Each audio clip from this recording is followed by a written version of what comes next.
നമ്മളെ കൂട്ടത്തിലുള്ള എല്ലാ NRIസും ഇന്ന് പുറത്തു പോയി കഷ്ടപ്പെട്ട് ജോലി ചെയ്ത് സമ്പാദിച്ചിട്ടാണ് എല്ലാവരും ജീവിക്കുന്നത്. അതിൽ ഒരു സംശയമില്ല. പക്ഷേ നമ്മൾ ഈ കഷ്ടപ്പെട്ടുണ്ടാക്കുന്ന ക്യാഷ് നമ്മൾ സേവ് ചെയ്യുന്നു, നമ്മൾ ഇൻവെസ്റ്റ് ചെയ്യുന്നു. എന്തിനാണ്?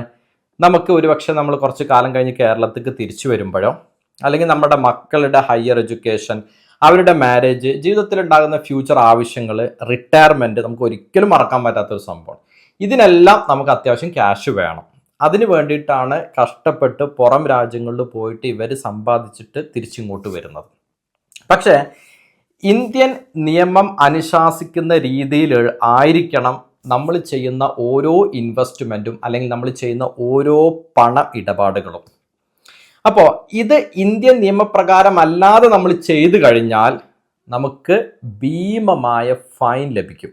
ഈ ഫൈൻ വന്നു കഴിഞ്ഞാൽ പ്രശ്നം എന്താ? ഇത്രയും കാലം സമ്പാദിച്ചുണ്ടാക്കിയ ക്യാഷിൻ്റെ വളരെ വലിയൊരു ശതമാനം ഫൈനായിട്ട് അങ്ങോട്ട് പോകും. അത് നമുക്ക് ഒരിക്കലും സഹിക്കാൻ പറ്റാത്തൊരു കാര്യം തന്നെയാണ്. അപ്പോൾ ആ ഒരു അവസ്ഥ വരാതിരിക്കണമെങ്കിൽ പ്രധാനമായിട്ടും ഞാൻ ഈ വീഡിയോയിൽ പറയുന്ന 7 കാര്യങ്ങളുണ്ട്. ആ 7 കാര്യങ്ങൾ നിങ്ങൾ ഏത് രാജ്യത്തെ ഒരു NRI ആയിരുന്നാലും നിങ്ങൾക്ക് നിർബന്ധമായിട്ടും നിങ്ങൾ അറിഞ്ഞിരിക്കേണ്ടതും പാലിച്ചിരിക്കേണ്ടതുമായിട്ടുള്ള കാര്യങ്ങളാണ്. അപ്പോൾ നമുക്കിതിലെ ഓരോ കാര്യങ്ങൾ എന്താണെന്ന് പഠിക്കാം. ഫസ്റ്റ് നമ്മൾ പഠിക്കാൻ പോകുന്നത് ആരാണ് ഒരു NRI? Who is an NRI? NRI എന്ന് പറഞ്ഞാൽ നോൺ റെസിഡന്റ് ഓഫ് ഇന്ത്യൻ. അതായത് നമ്മുടെ താമസം ഇന്ത്യയിൽ നിന്ന് വേറെ സ്ഥലത്തോട്ട് മാറ്റി എന്നർത്ഥം.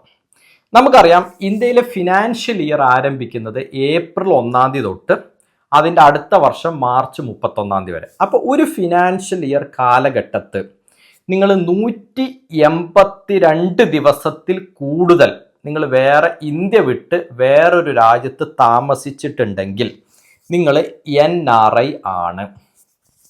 ഇനി ഒരുപക്ഷെ നിങ്ങൾ 152 ദിവസത്തിൽ കുറവാണ് താമസിക്കുന്നത് വിചാരിക്കാം. മേ ബി നിങ്ങൾ 4 മാസമോ അല്ലെങ്കിൽ 5 മാസമൊക്കെ താമസിച്ചു, പിന്നെ ബാക്കി ഇവിടെ ആണെങ്കിലും നിങ്ങൾക്ക് അവിടുത്തെ റെസിഡൻറ്റ് പെർമിറ്റ് ഉണ്ടാകാം, അല്ലെങ്കിൽ നിങ്ങൾക്ക് അവിടെ ജോലി, നിങ്ങൾ അവിടെ ആയിരിക്കും ജോലി ചെയ്യുന്നത്, അല്ലെങ്കിൽ നിങ്ങളുടെ ബിസിനസ് ആ രാജ്യത്തായിരിക്കും രജിസ്ട്രേഷൻ ചെയ്തിട്ടുണ്ടാവുക. ഇങ്ങനെ ഏത് കേസിലാണെങ്കിലും നിങ്ങൾ NRI ആണ്. പറയുന്നത് ശ്രദ്ധിക്കണം.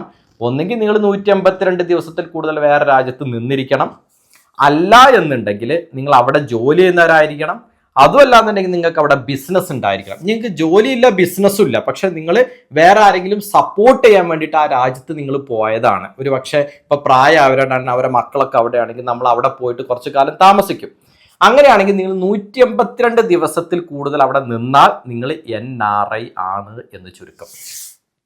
ഈ NRI സ്റ്റാറ്റസിലോട്ട് നമ്മൾ മാറിക്കഴിഞ്ഞു കഴിഞ്ഞാൽ എന്തൊക്കെയാണ് നമ്മൾ മാറ്റങ്ങൾ വരുത്തേണ്ടത്? നമ്മൾ ഈ NRI സ്റ്റാറ്റസിലോട്ട് മാറുമ്പോൾ നമ്മളെ നോക്കുന്നത് 2 കണ്ണുകളാണ്. അതിൽ ഒന്നാമത്തെ കണ്ണെന്ന് പറയുന്നത് foreign exchange management act, FEMA എന്ന് പറയും. രണ്ടാമത് വരുന്നത് ഇൻകം ടാക്സ് ഡിപ്പാർട്ട്മെന്റും. അപ്പം എന്താണ് ഈ ഫെമ, എന്താണ് ഇൻകം ടാക്സ്? സിമ്പിളായിട്ട് പറഞ്ഞുതരാം. ഫെമ എന്ന് പറഞ്ഞു കഴിഞ്ഞാൽ നിങ്ങളുടെ ബാങ്കുകൾ അവർ നോക്കും, നിങ്ങളുടെ ഫിനാൻഷ്യൽ ട്രാൻസാക്ഷൻസും അവർ നോക്കും. ഏറ്റവും സിമ്പിളായിട്ട് പറഞ്ഞാൽ, അതായത് നമ്മുടെ ഇൻവെസ്റ്റ്മെൻറ്റുകളും കാര്യങ്ങളൊക്കെ നമ്മൾ ട്രാക്ക് ചെയ്യുന്നത് ഫെമ ആയിരിക്കും. നമ്മുടെ ബാങ്കുകൾ ട്രാക്ക് ചെയ്യുന്നത് ആരായിരിക്കും? അതും ഫെമ ആയിരിക്കും. ഇൻകം ടാക്സിൻ്റെ ജോലി എന്താ? നിങ്ങൾക്ക് കിട്ടുന്ന ഇൻകത്തിന്, നിങ്ങളുടെ സാലറിക്ക്, നിങ്ങളുടെ വാർഷിക വരുമാനത്തിന് നിങ്ങൾ കൃത്യമായ ടാക്സ് അടക്കുന്നുണ്ടോ? നിങ്ങളുടെ ടാക്സ് സ്ലാബിനനുസരിച്ച് നിങ്ങൾ ടാക്സ് അടക്കുന്നുണ്ടോ? അപ്പം ഇൻകം ടാക്സ് ആയിരുന്നാലും ഫെമ ആയിരുന്നാലും ഇവർ പറയുന്നത് 182 ദിവസം, ഇല്ലെങ്കിൽ അവിടെ ജോലി, ഇല്ലെങ്കിൽ അവിടെ ബിസിനസ്, ഇതിലേതെങ്കിലും ടൈപ്പ് ആണെങ്കിൽ നിങ്ങൾ NRI ആണ്. ഇതല്ലാത്ത രീതിയിലുള്ള ഏതെങ്കിലും നിങ്ങൾ NRI ആയിരുന്നിട്ട് ചില അബദ്ധങ്ങൾ നമ്മൾ കാണിക്കും. അപ്പോൾ ആ അബദ്ധങ്ങളാണ് ഇനി നമ്മൾ പറയാൻ പോകുന്നത്. അപ്പോൾ ആരാണ് NRI എന്ന് ഫെമ പറഞ്ഞിട്ടുണ്ട്, ഇൻകം ടാക്സും പറഞ്ഞിട്ടുണ്ട്. ഈ 2 കാര്യം നമുക്ക് ക്ലിയർ ആണ്. ഞാൻ പറഞ്ഞു, നമ്മുടെ 2 കണ്ണുകൾ നമ്മൾ നോക്കുന്നുണ്ട്. ഒന്ന് ഫെമ എന്ന് പറയുന്ന ഒരു അതോറിറ്റിയുടെ ആദ്യത്തെ കണ്ണും, രണ്ടാമത്തെ കണ്ട് ഇൻകം ടാക്സും. അപ്പോൾ ഞാൻ ആദ്യമേ പറയട്ടെ, നിങ്ങളൊരു ഇന്ത്യൻ സിറ്റിസൺ ആയിരിക്കുന്നിടത്തോളം കാലം നിങ്ങൾ വേറെ ഏത് രാജ്യത്ത് ജീവിച്ചാലും, ഏത് രാജ്യത്ത് നിങ്ങൾ സമ്പാദിച്ചാലും, എല്ലാ വർഷവും നിങ്ങൾ ഇന്ത്യയിലെ ഇൻകം ടാക്സ് റിട്ടേൺ ഫയൽ ചെയ്യണം. അത് മാൻഡേറ്ററി ആയിട്ടുള്ളൊരു കാര്യമാണ്. അത് ഫയൽ ചെയ്യാതെ വന്നു കഴിഞ്ഞാൽ ഇൻകം ടാക്സ് ഡിപ്പാർട്ട്മെന്റ് കയ്യിൽ നിന്ന് ഏത് സമയത്തും നിങ്ങൾക്ക് ലെറ്റർ വരാം. അതിന് ജസ്റ്റിഫിക്കേഷൻ ചോദിക്കും. അതിൽ വയലേഷൻസ് കണ്ട് നിങ്ങൾക്ക് ജസ്റ്റിഫൈ ചെയ്യാൻ പറ്റിയില്ലെങ്കിൽ ഫൈൻ അടക്കാനും നമ്മൾ റെഡി ആവണം. അതുകൊണ്ട് ഇന്ത്യയിലുള്ള ITR income tax return file ചെയ്യാത്തവർ അത് ചെയ്യാനായിട്ട് വരും വർഷങ്ങളിൽ ശ്രമിക്കുക. പിന്നിലുള്ളത് ചെയ്യുന്നതിനുള്ള സമയപരിധി ഉണ്ട്, അതിൻ്റെ ഉള്ളിലാണെങ്കിൽ അത് ചെയ്യുക. അതായത് റിട്ടേൺ ഫയൽ ചെയ്യണത് നിർബന്ധമാണ്. ഇനി രണ്ടാമത്തെ കേസ് ഫെമ. ഞാൻ പറഞ്ഞു ഫെമ നിങ്ങൾ ഇന്ത്യൻ നിയമം അനുശാസിക്കുന്ന രീതിയിലാണോ പോകുന്നത് നോക്കും. അതിൽ ഏറ്റവും പ്രധാനമായിട്ട് ഫെമ നോക്കുന്നത് നിങ്ങളുടെ ബാങ്ക് അക്കൗണ്ടുകളാണ്. നിങ്ങൾ സേവിങ്സ് ബാങ്ക് അക്കൗണ്ട് NRI ആയിരുന്നിട്ട് നിങ്ങൾ സൂക്ഷിച്ചാൽ അത് ഏറ്റവും വളരെ വലിയൊരു പെനാൽറ്റിയാണ്. നിങ്ങൾ സേവിങ്സ് ബാങ്ക് അക്കൗണ്ട് സൂക്ഷിക്കാൻ പാടില്ല. നിർബന്ധമായിട്ടും നിങ്ങളുടെ ഏത് ബാങ്ക് അക്കൗണ്ടിലാണോ ഉള്ളത് ആ ബാങ്ക് അക്കൗണ്ടിനെ നിങ്ങൾ 2 അക്കൗണ്ടായിട്ട് ഓപ്പൺ ചെയ്യണം. നിങ്ങളുടെ നിലവിലുള്ള സേവിങ്സ് അക്കൗണ്ട് NRO അക്കൗണ്ടായിട്ട് മാറും, വേറൊരു അക്കൗണ്ട് NRE ആയിട്ട് മാറും. ഈ സേവിങ്സ് ബാങ്ക് അക്കൗണ്ട് സൂക്ഷിച്ചുള്ള പ്രശ്നം എന്താണ്?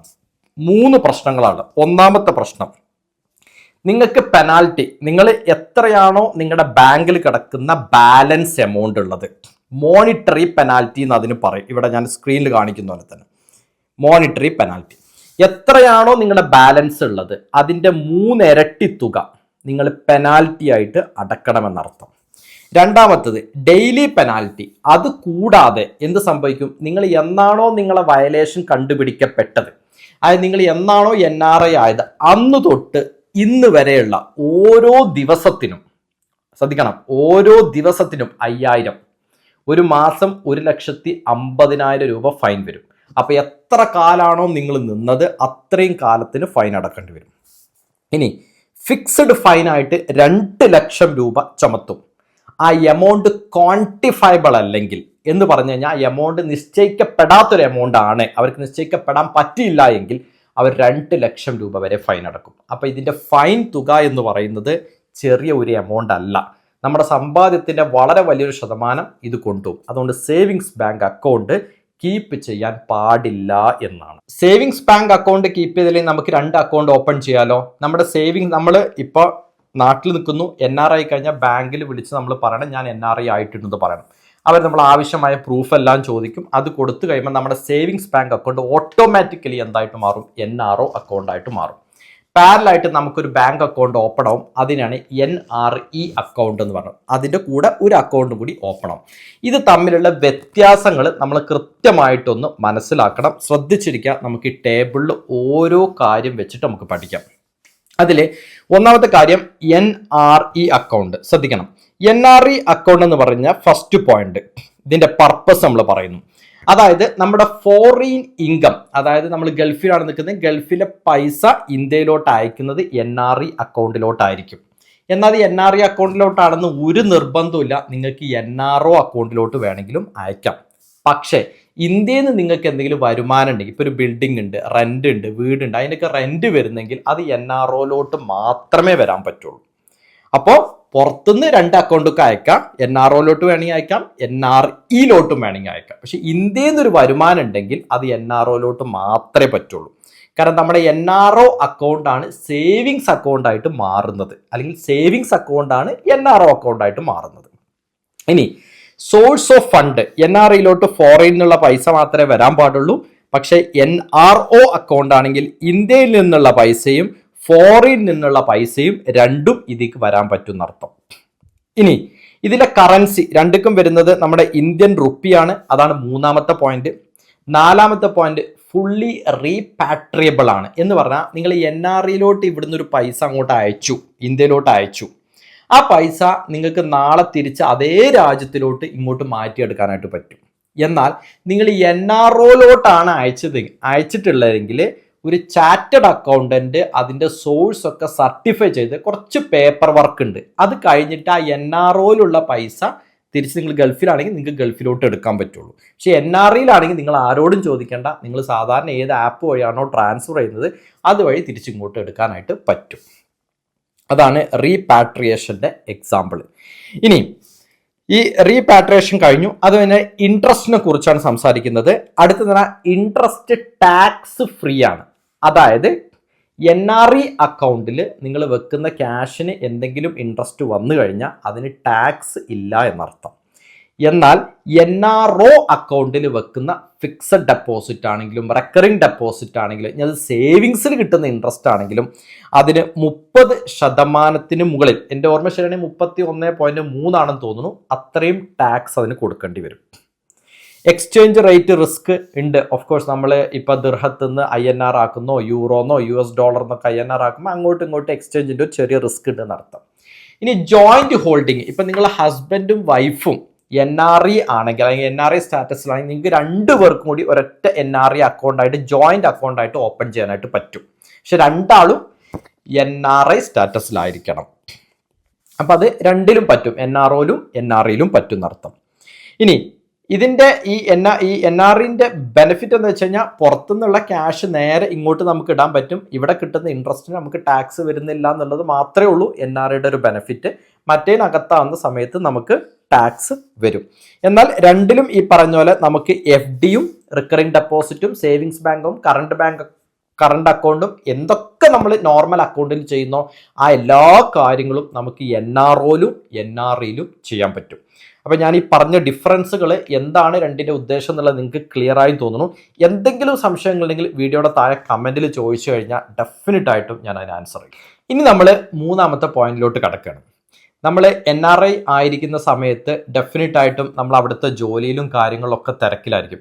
പക്ഷെ എന്തെങ്കിലും ഒരു പെട്ടെന്നൊരു എമർജൻസി വന്നു, നമുക്ക് നാട്ടിൽ വരണം, അവിടെ നമുക്ക് നാട്ടിൽ കുറച്ച് അധികമായ ചെലവുകൾ ഉണ്ടെങ്കിൽ നമുക്ക് ഡെഫിനറ്റ് ആയിട്ടും ഒഴിച്ചുകൂടാൻ പറ്റാത്ത ഒരു സംഭവമാണ് എമർജൻസി ഫണ്ട് എന്ന് പറഞ്ഞാൽ.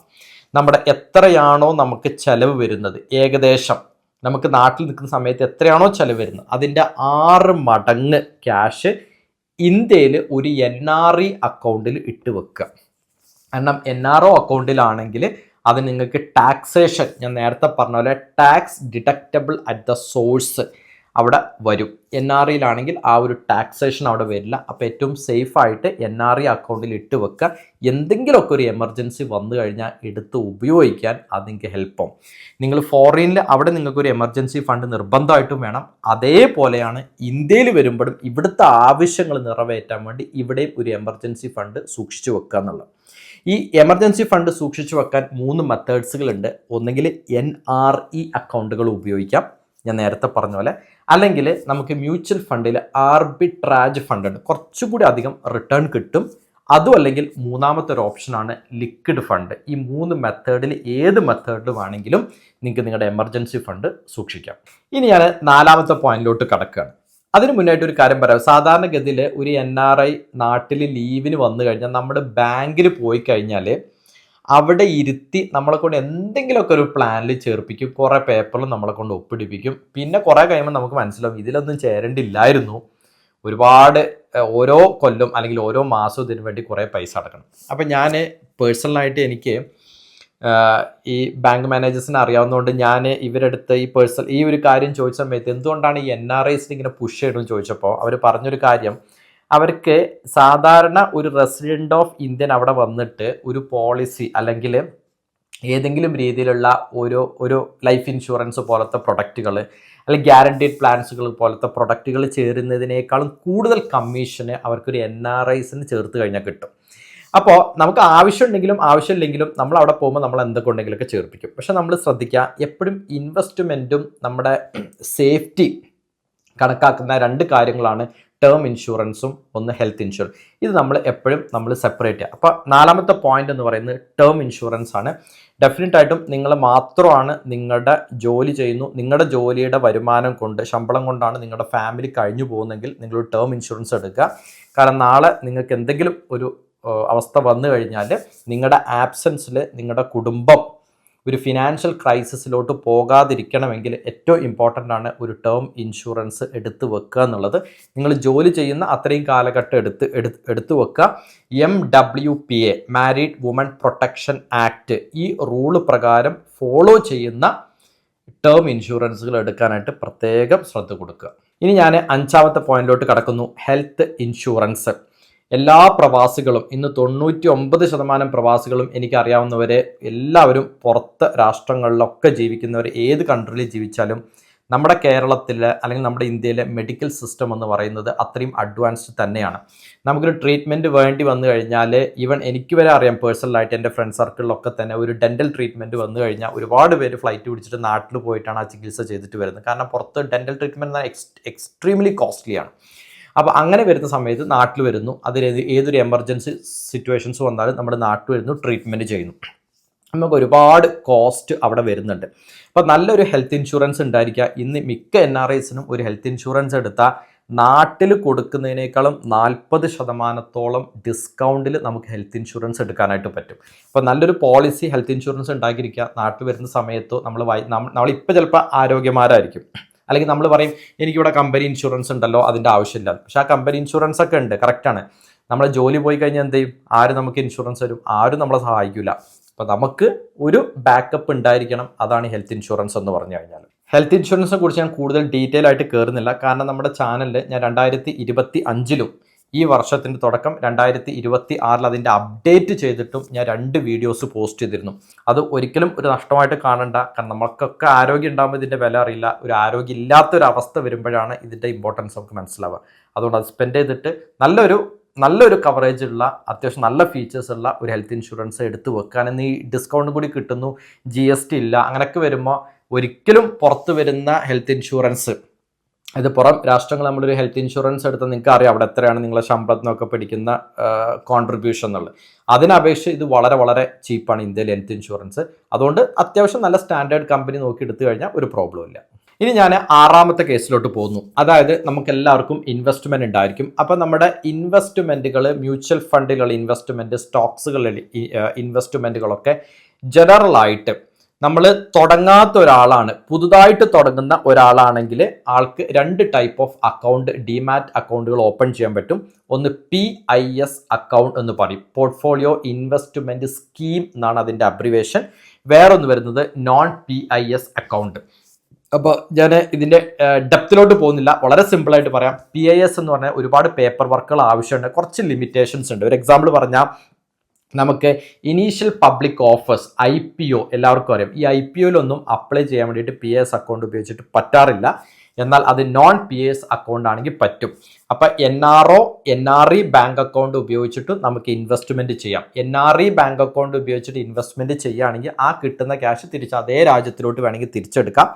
NRO ആവുന്ന സമയത്ത് ഞാൻ നേരത്തെ പറഞ്ഞാൽ ഒരു ചാർട്ടേഡ് അക്കൗണ്ടന്റ് സർട്ടിഫൈ ചെയ്തിട്ട് ആ പേപ്പർ വർക്കൊക്കെ ചെയ്തിട്ട് വേണം ആ എമൗണ്ട് നമ്മൾ തിരിച്ചെടുക്കാൻ വേണ്ടിയിട്ട്. അപ്പോൾ സിമ്പിളായിട്ട് പറഞ്ഞാൽ നോൺ PIS അക്കൗണ്ടാണ് എനിക്ക് പേഴ്സണലി ഏറ്റവും കംഫർട്ടബിൾ ആയിട്ട്. ഞാനും അത് തന്നെയാണ് യൂസ് ചെയ്യുന്നത്. മറ്റിനകത്തുള്ള പേപ്പർ വർക്കും കാര്യങ്ങളൊന്നും നമുക്ക് ആ ഒരു ഹെഡേക്ക് ഇല്ല എന്നുള്ളതാണ്. ഇനി അടുത്ത കേസ് തന്നെ വേറൊരു കേസായിട്ട് പറയാം. ഒരുപക്ഷെ നിങ്ങൾ ഇന്ത്യയിൽ നിൽക്കുന്ന സമയത്ത് നിങ്ങൾക്ക് ഒരുപാട് ഇൻവെസ്റ്റ്മെൻറ്റ്സ് ഒക്കെ ഉണ്ടായിരിക്കും.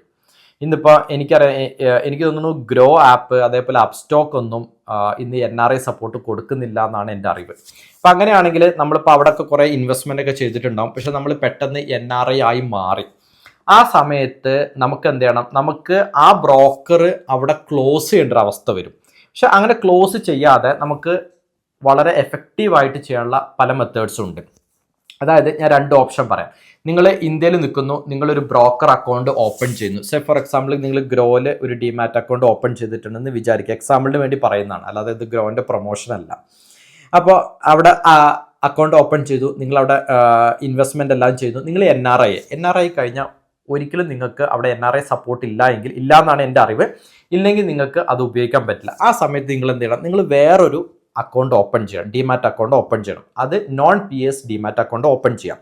എന്നിട്ട് CDSLൻ്റെ ഈസിയസ്റ്റ് പോർട്ടൽ എന്ന് പറഞ്ഞ സംഭവമുണ്ട്. അത് ഉപയോഗിച്ചിട്ട് നിങ്ങളുടെ ഷെയർ ഗ്രോയിൽ നിന്ന് നിങ്ങൾ ഇപ്പോൾ HDFCയിൽ ഒരു ഡിമാറ്റ് അക്കൗണ്ട് ഓപ്പൺ ചെയ്യുന്നത് ആ HDFCക്ക് നിങ്ങൾക്ക് ട്രാൻസ്ഫർ ചെയ്യാനായിട്ട് പറ്റും.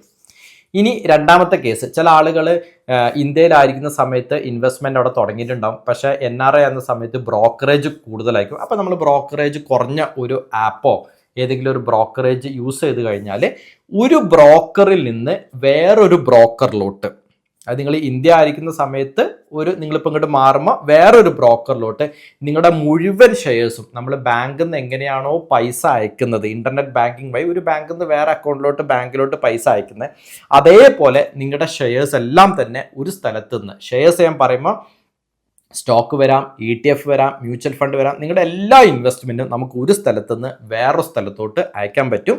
CDSLന്റെ ഈസിയസ്റ്റ് പോർട്ടൽ വഴി നമുക്കിത് ഫീസിബിൾ ആണ്. ഏറ്റവും പ്രധാനപ്പെട്ടിട്ടുള്ള ലാസ്റ്റ് പോയിന്റിലോട്ട് കയറാണ്. അതാണ് NRIs ടാക്സേഷൻ.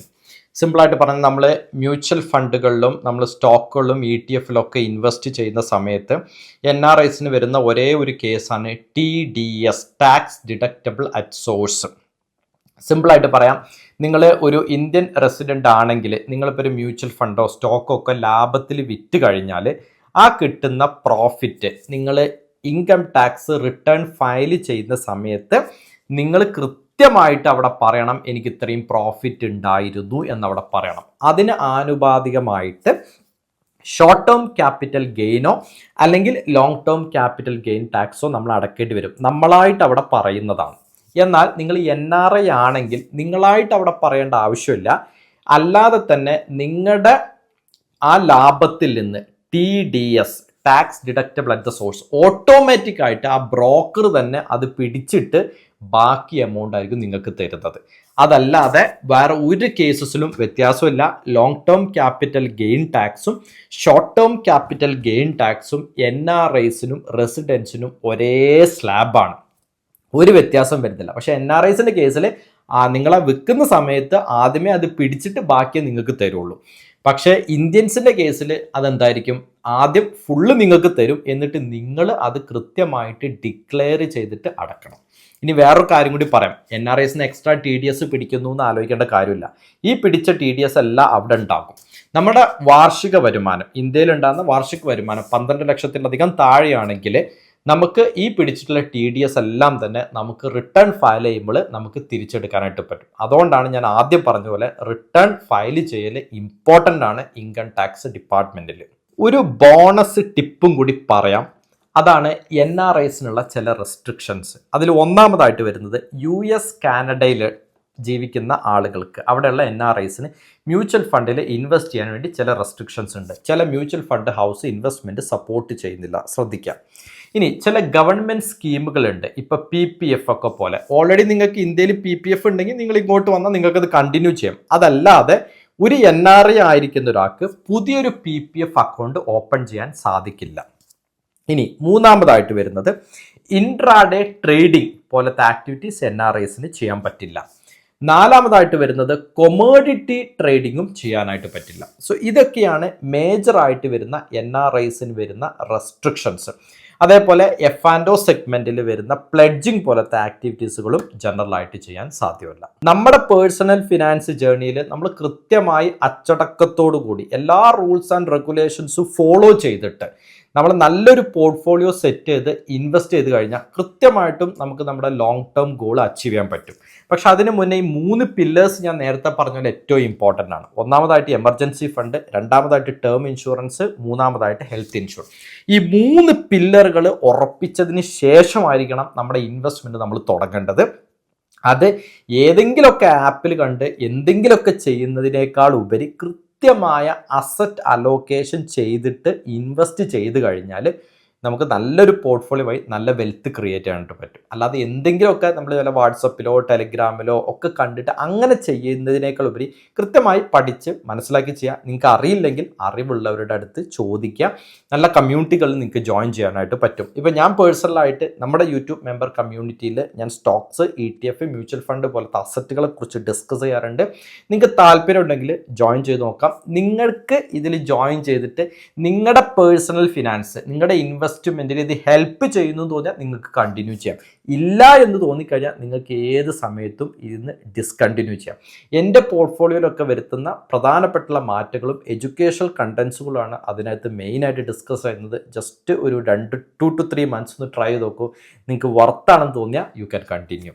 ഫാമിലിയിലോ കുടുംബത്തിലോ ഫ്രണ്ട് സർക്കിളിലൊക്കെ NRI ഫ്രണ്ട്സിന് ഷെയർ ചെയ്ത് കൊടുക്കാൻ മറക്കരുത്. നമുക്ക് അടുത്ത ആഴ്ചകളിൽ മറ്റു ഇൻഫോർമേറ്റീവ് വീഡിയോ ആയിട്ട് വീണ്ടും കാണാം.